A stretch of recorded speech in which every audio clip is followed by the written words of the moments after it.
이제 열 처녀의 비유에 관해서 말씀을 나누고자 합니다. 이 열 처녀의 비유는 이번 주와 다음 주에 두 주에 걸쳐서 말씀을 드리고자 합니다. 오늘날의 시대를 일컬어서 기다림이 부족한 시대라고 합니다. 그러니까 사람들이요 기다릴 줄을 몰라 합니다. 예전에는 사람을 기다려도 뭐 30분, 1시간 뭐 이런 것은 예사로웠어요.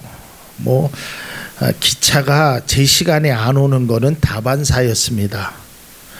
뭐 버스가 안 오는 건 뭐 말할 것도 없고요.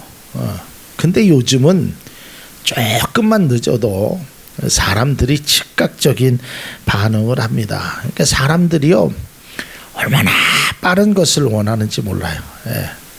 기다리질 않아요. 이 손가락으로 클릭하는 순간 뭔가가 쫙 하고 지나가지 않으면 답답증을 일으킨다라는 거예요. 식당에 가서도 음식을 시키자마자 빨리빨리 하는 것이 한국 사람이라고 얘기하잖아요. 제가 전에도 이야기했지만 한국 사람들은 자판기에 커피를 뽑으면서 삐 소리가 날 때까지 기다리는 사람이 별로 없어요. 능과 동시에 밑에를 봅니다. 그것만 있는 게 아니에요. 제가 대학 다닐 때요 짤순이라는 거 기억하시나요? 짤순이. 그 탈수기만 하는 거예요.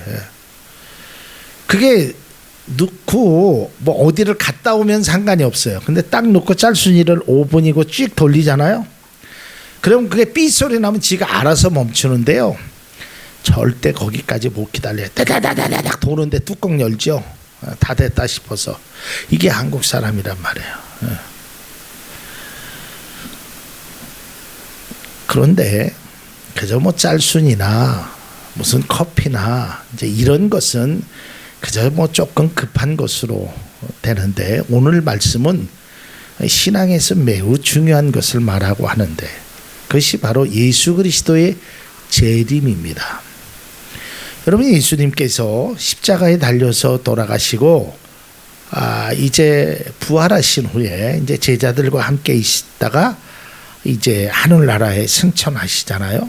이제 그게 사도행전 1장에 나오지 않습니까? 그래갖고 내가 다시 오겠다.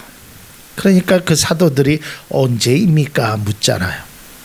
그러니까 그 때와 기한은 아버지께 정해져 있으니 너희는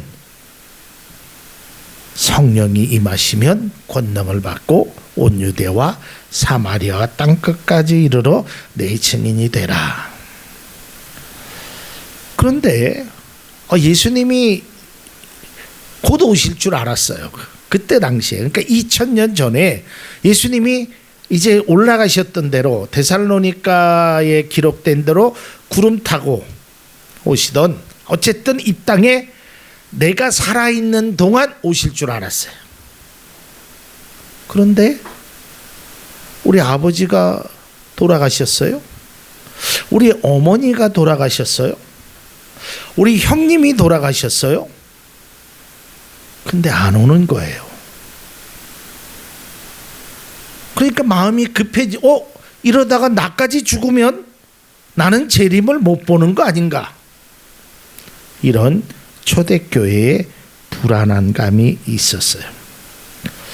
자, 처음에는 그것이 불안했습니다. 예수님이 안 오시네? 왜 안 오시지? 그러면서 예수님이 오시기만을 막 고대했어요.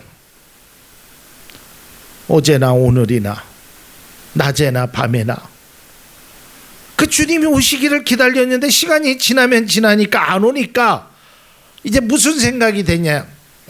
뭐 안 오시나 보다. 그러면서 영적인 감각이 무뎌지기 시작합니다. 윤리적으로 도덕적으로 영적으로 해이해지기 시작해요. 그것에 관해서 오늘 성경이 다시 한번 그 영적인 도덕적인 그러한 해이를 갖고 있는 그들에게 이 말씀이 필요하다라는 거죠. 그래서 예수님의 비유가 이 마태복음 25장에 그래서 말씀 속에 기록되어 있습니다. 물론 예수님께서 재림하시기 전에 예수님께서 처음 승천하시기 전에 이 말씀을 하신 거지만 이 말씀은 예수님께서 승천하신 후에 기록되어 있는 말씀입니다. 그래서 이 말씀은 당시에 초대교인들 특별히 마태 공동체에 있었던 그들에게 필요한 말씀이라는 거예요. 여러분 마태복음 25장서부터 27장까지를 읽어보면 사실은 우리 신앙에 굉장히 큰 도전을 줍니다. 그러니까 마태복음에서 아주 핵심을 이야기하자면 마태복음 5장에서 7장까지 예수님의 산상수훈이고요. 25장서부터 27장까지의 말씀을 보면 이 비유, 양과 염소의 비유, 달란트의 비유, 이걸 보면 우리가 긴장의 끈을 놓칠 수가 없어요. 자, 그러면 오늘은 이 열처녀의 비유에 관해서 좀 중점적으로 말씀을 드리고자 합니다. 이 당시의 결혼식을 우리가 조금 알아야 합니다. 일단 약혼을 하고 나서요, 이제 결혼식을 할 때 신랑이 신부의 집을 찾아오는 겁니다. 그래서 신부의 집에서 혼인잔치가 이루어지는데 이스라엘은 주로 밤에 결혼식이 일어납니다. 그래서 오늘 비유에 보면 밤중에 신랑이 찾아왔다라고 얘기하죠. 그런데 이제 그 찾아오는 신랑을 위해서 이 결혼을 위해서 열처녀가 등장합니다. 여러분 우리가 성경에 오해하는 것 중에 이 열처녀가 신부라고 생각하는 분이 있는데 절대 그렇지 않습니다. 그럼 10명이 신부면 신랑은 1명인데 큰일 나는 일입니다. 이 신부가 아니에요. 소위 말하면 들러리예요. 들러리. 신부의 들러리란 말이에요. 그래서 신랑이 오는 길을 이렇게 맞이하기 위해서 준비되어 있는 그 사람이란 말이에요. 그래서 마태복음 25장 1절이 이렇게 말하죠. 그런데 하늘나라는 저마다 등불을 들고 신랑을 맞으러 나간 열처녀와 비길 수 있을 것이다. 자, 그러면서 이 비유에서 말하고자 하는 핵심은 슬기로운 5처녀와 어리석은 5처녀가 등장합니다. 그러니까 10명이 등장하는데 5명은 지혜 있고 슬기 있고 또 5명은 미련하고 어리석은 이 5명이 등장합니다. 마태복음 25장 3절에서 4절입니다. 어리석은 처녀들은 등불을 가졌으나 기름은 갖고 있지 않았다.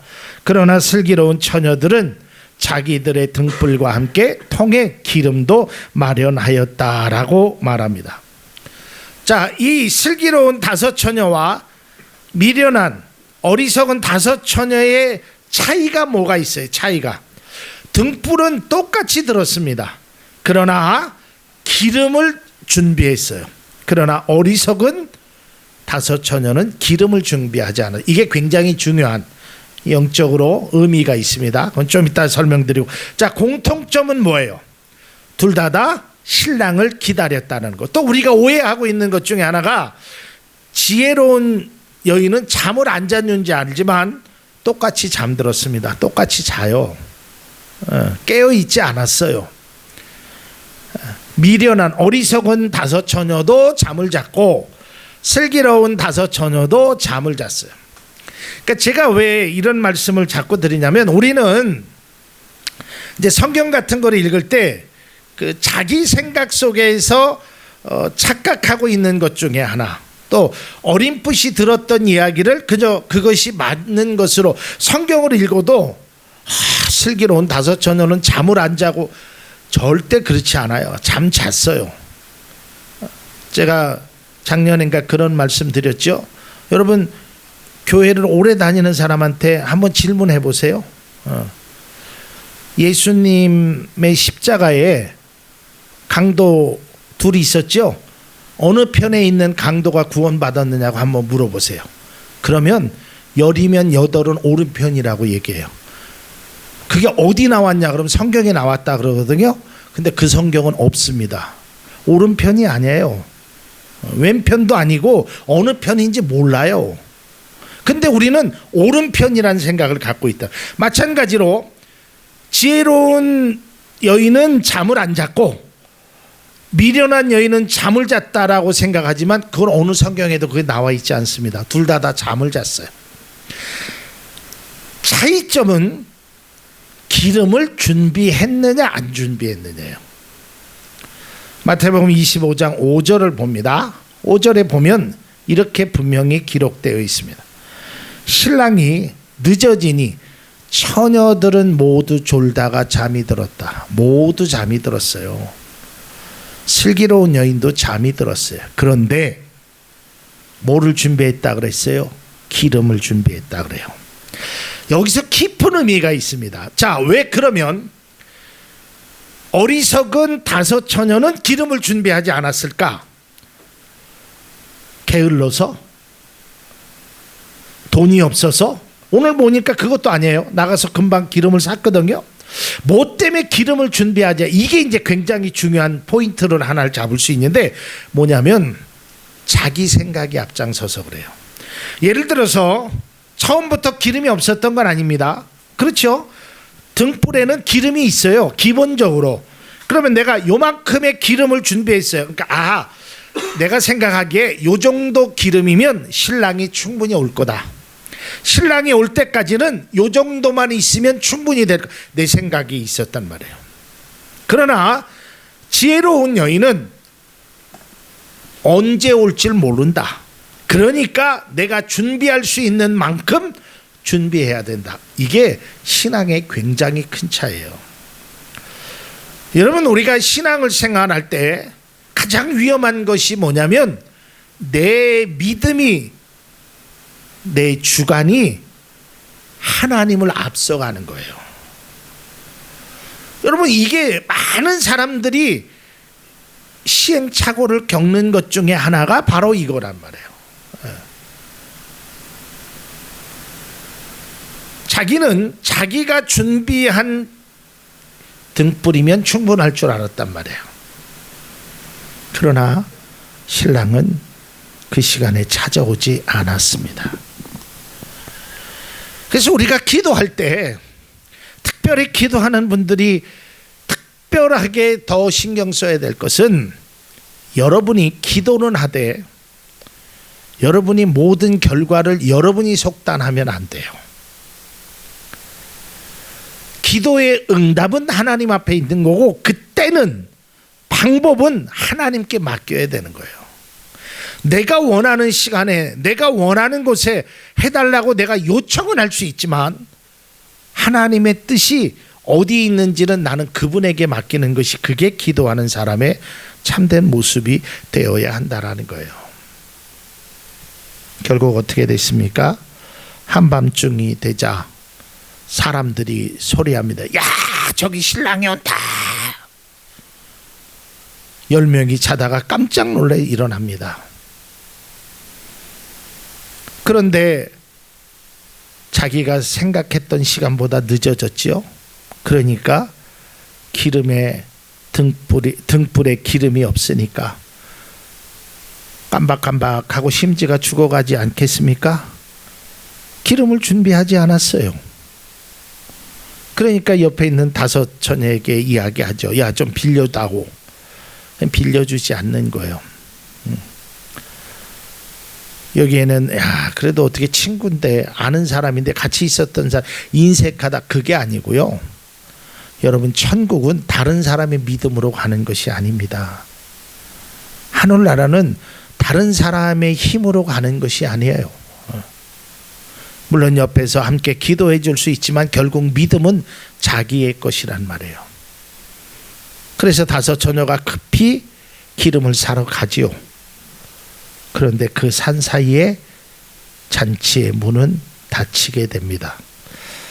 근데 여기에서 문이 닫혔다라는 의미가 이것은 그냥 단순히 기회를 잃었다는 그런 뜻이 아니라 끝이라는 것입니다. 마태복음 25장 12절을 봅니다. 그러나 신랑이 대답하기를 내가 진정으로 너희에게 말한다. 나는 너희를 알지 못한다 하였다. 결국은 끝이라는 겁니다. 이 비유에서 이 문이 닫혔다는 것은 최후의 심판을 의미하는 것입니다. 그리고 여러분, 이 열처녀는 뭐 하려고 거기 있었던 사람입니까? 신랑을 기다렸던 사람입니다. 그러면 다시 말해서 예수님이 이 비유로 말씀하실 때 그들은 예수님의 재림을 기다리는 신자라는 거예요. 다음 시간에 다시 말씀드리겠지만 예수님을 기다리면서, 신랑을 기다리면서 말로는 기다린다고 하고 기다림의 장소에는 있지만 제대로 기다리지 못했다는 거예요. 바르게 기다리지 못했다는 거예요. 이게 매우 중요한, 오늘날에도 마찬가지예요. 오늘날에도 말로는 예수를 믿는다고 하고 삶에는 예수 그리스도가 있다고 하지만 실제적으로 바르게 믿지 못하면 우리의 삶에 문이 닫혀버릴 수 있다라는 그러한 것을 하나 우리가 생각해야 하는 것입니다. 앞서도 말씀드렸지만 사도행전 1장 4절에 예수님께서 이렇게 말씀하시죠. 예수께서 제자들과 함께 잡수실 때 그들에게 이렇게 분부하셨습니다. 너희는 예루살렘을 떠나지 말고 내게서 들은 아버지의 약속을 기다리라. 이때 제자들이 이렇게 묻습니다. 6절입니다. 사도들이 한자리에 모였을 때 예수께 여쭈었다. 주님께서 이스라엘에게 나라를 되찾아 주실 때가 바로 지금입니까? 이때 예수님께서 그런 것은 너희가 알 바가 아니다. 너희는 준비해라 라고 얘기합니다. 당시에 사도들은 예수님의 재림이 늦게 온다는 생각에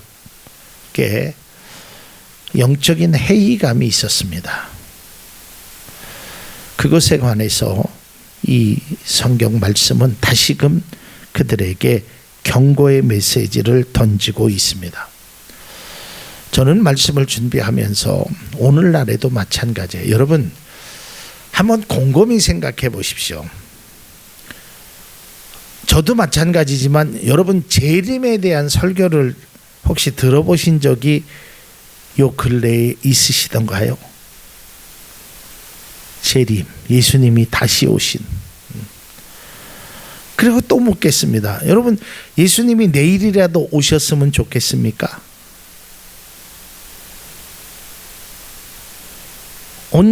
언제부터인가 한국 교회에 설교회, 찬송회, 예배에, 기도에 주님의 재림이 쏙 빠져 있습니다.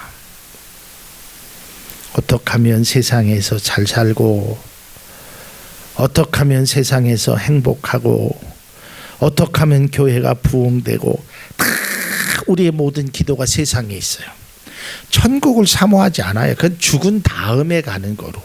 그러니까 예수님이 이제 재림이라는 제자도 안 나와요. 제가 말씀을 준비하면서 찬송가를 찾아봤는데 예수님의 재림에 대한 찬송가가 한 서너 곡 정도 됩니다. 언제 주님 다시 올 때, 나팔 불 때 나의 이름, 별로 없어요. 그리고 재림에 대해서 언젠가 우리는 아예 잊고 살아요. 그냥 내가 열심히 믿고 하늘나라에 가는 거, 그거는 생각을 하는데 예수님이 이 땅에 오신다고 분명히 성경이 말하는 그 재림은 다 잊어버리고 있단 말이에요. 물론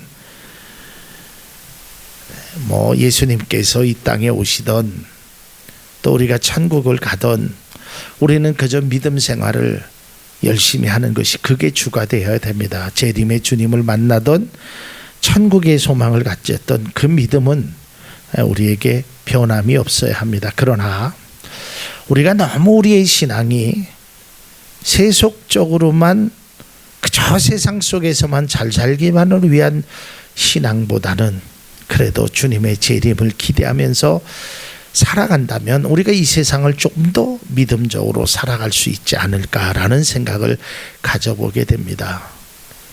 예전에는 저희 부모님 때에는 그 예수님이 언제 오십니까? 라고 예수님을 굉장히 기다렸어요. 그런데 요즘은 예수님을 기다리지 않습니다. 예수님 보고 기다리라고 얘기합니다. 예수님, 나 죽은 다음에 갈게요. 당신은 거기서 기다리세요. 뭐 바쁜데 오시지 말고, 내가 지금 세상에 할 일이 더 있으니까 맛있는 커피도 좀 더 먹고 좋은 데 가서 구경도 좀 더 하고. 그러니까 예수님이 오시는 거에 대해서 별로 기대도 안 하고 반가워하지도 않는단 말이에요. 물론 내가 오라고 해서 예수님이 오고 오지 말라고 해서 예수님이 오시지 않는 것은 아닙니다. 그러나 적어도 우리의 마음에는 그런 재림의 신앙을 좀 갖고 있고 그것이 우리에게 필요하다라는 것입니다. 그래서 예수님이 말씀하시듯이 항상 깨어서 항상 깨어 있어라라는 것입니다. 만일에 잘못됐다가는 잔치문이 닫히게 되는 것입니다. 등만 준비하고 기름을 준비하지 않으면 안 된다는 것입니다. 그리고 이 말씀 속에서 꼭 기억해야 될 것은 신랑을 기다렸음에도 불구하고 신랑이 오는 그 장소에서 있었음에도 불구하고 심지어는 등불을 준비했음에도 불구하고 미련한 다섯 처녀는 잔치에 들어갈 수 없었다는 것을, 그러기에 우리는 신앙의 긴장감을 놓지 않아야 하는 것입니다. 그것이 바로 재림의 신앙인 것입니다. 기도하겠습니다. 고마우신 주님, 우리가 미련한 다섯 처녀와 같은 삶을 살아가지 않도록 주님께서 도와주시고 하나님께서 우리의 삶 속에 반드시 예수 그리스도께서 이 세상에 오시겠다라는 귀한 뜻을 다시 한번 깨달아 하는 우리 모두 되게 하여 주옵소서. 예수님 이름으로 기도드립니다. 아멘.